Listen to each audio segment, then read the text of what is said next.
Hello! Samahan niyo ako sa business journey ko today, ang Print Pinas. Na-invite tayo sa isang radio station, ang Patok, DZAR 1026. Dito na nga kami at naka-ready na ang slides para sa 1 o'clock live show. Sobra na nga yung kaba ko dito, pangiti-ngiti lang ako dyan.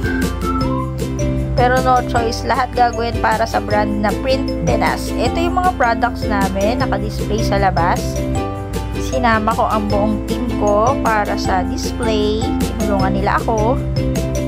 So ito na nga, nasa loob na tayo ng studio. To start in a few minutes. Sobrang ganda ng opportunity na to.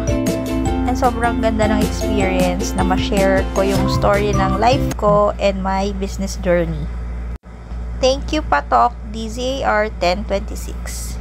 Bye!